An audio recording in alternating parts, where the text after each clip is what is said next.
Assalamualaikum warahmatullahi wabarakatuh. Halo teman-teman semuanya, berjumpa lagi dengan saya Ahmad Fatahillah di channel NLP Spiritual Motivasi. Dan pada video ini saya akan membahas mengenai 4 pilar NLP yang merupakan kiat sukses atau aspek kesuksesan bagi seorang praktisi NLP dalam menerapkan berbagai macam tools atau metode yang ada di dalamnya. Dan bahkan 4 pilar NLP ini merupakan suatu cara yang ditempuh oleh seorang praktisi agar dia berhasil dalam semua aspek kehidupannya. Misalkan dalam aspek ekonomi, aspek keluarga, aspek pendidikan, aspek kesehatan, dan lain sebagainya. Intinya semua aspek dalam kehidupannya jika menggunakan 4 pilar ini maka bisa berpotensi lebih berhasil dalam kehidupannya. Begitu. Nah, apa saja atau 4 pilar ini? Mari kita bahas.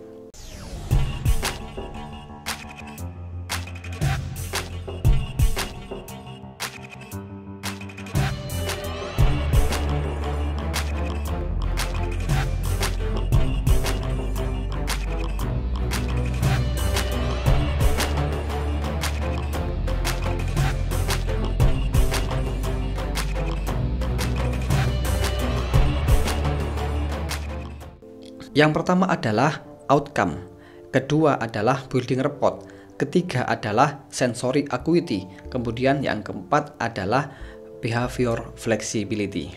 Nah, mari kita bahas yang pertama, yaitu outcome. Outcome dalam pengertian yang lebih luas bisa diartikan sebagai tujuan atau goal, target yang mau dicapai. Seorang praktisi NLP harus memiliki sebuah tujuan yang jelas dan pasti. Tidak boleh memiliki tujuan yang ragu-ragu, tetapi harus betul-betul jelas, yakin untuk dicapai. Maka dengan begitu, otak dan seluruh sumber daya dalam diri kita akan terfokus mengarah kepada outcome tersebut, sehingga apa yang kita inginkan lebih mudah dicapai. Outcome yang jelas atau tujuan yang jelas itu sebuah keharusan bagi seseorang untuk mencapai suatu hal, apalagi bagi seorang praktisi NLP. Oleh karena itulah, kenapa kebanyakan praktisi NLP itu lebih mudah untuk mencapai sesuatu atau mendapatkan apa yang dia inginkan. Kenapa?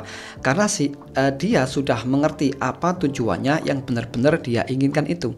Dia sudah men-setting apa tujuannya, goalnya, targetnya dengan jelas dan pasti di dalam pikirannya.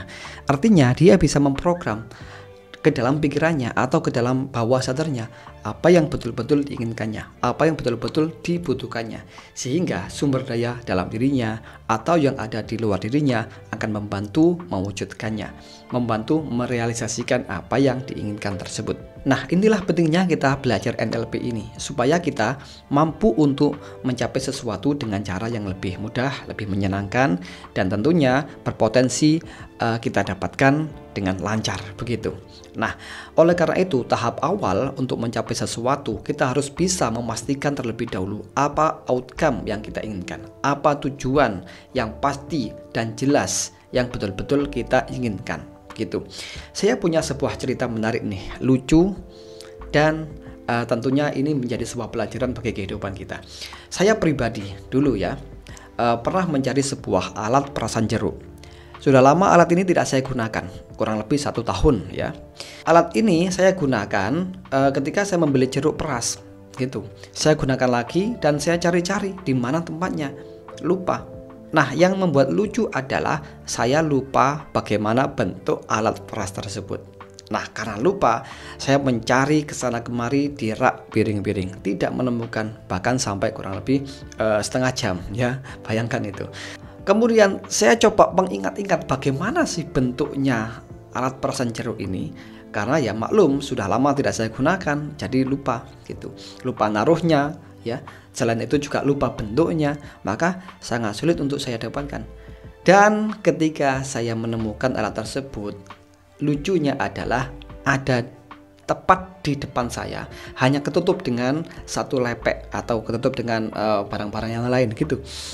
Nah, dan ini membuat saya berpikir keheranan, kenapa segitu mudahnya ada di depan saya barang yang saya cari, tapi kenapa sangat sulit saya temukan?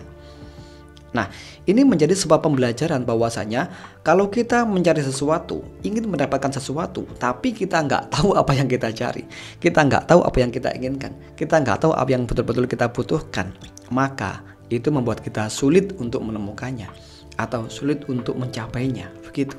Tetapi kalau kita sudah bisa membayangkan, ya, betul-betul tahu apa yang kita inginkan, betul-betul tahu apa yang kita cari, betul-betul tahu apa outcome, tujuan, target yang kita capai, maka itu akan membuat diri kita lebih mudah untuk mendapatkannya, begitu. Nah, dalam konteks apapun ya, dalam konteks terapi, pendidikan, parenting, olahraga, kesehatan, apapun, kita harus memiliki outcome yang jelas. Contoh, saya pingin badan saya sehat, maka saya olahraga. Olahraga tujuan utamanya adalah membentuk tubuh yang sehat dan ideal. Maka kita harus bisa membayangkan, apa tujuan utama saya olahraga? Memiliki kesehatan yang sangat bugar, memiliki jantung yang sehat, paru-paru yang sehat. Nah, kemudian menjalani hidup yang bahagia. Itu adalah outcome yang saya rencanakan di dalam olahraga, yang saya inginkan di dalam olahraga. Nah, ketika hal ini sudah betul-betul menjadi tujuan utama saya dalam berolahraga, maka seluruh sumber daya yang saya butuhkan akan muncul, akan tereksplorasi dengan sendirinya secara otomatis dan membantu untuk mewujudkannya, begitu. Dengan satu syarat, bahwa outcome tersebut atau target tersebut harus betul-betul diketahui, dipahami, dan diyakini. Ini yang saya inginkan, ini yang saya butuhkan, seperti itu. Kemudian yang kedua adalah mengenai building rapport. Nah, ini dalam konteks komunikasi dengan orang lain.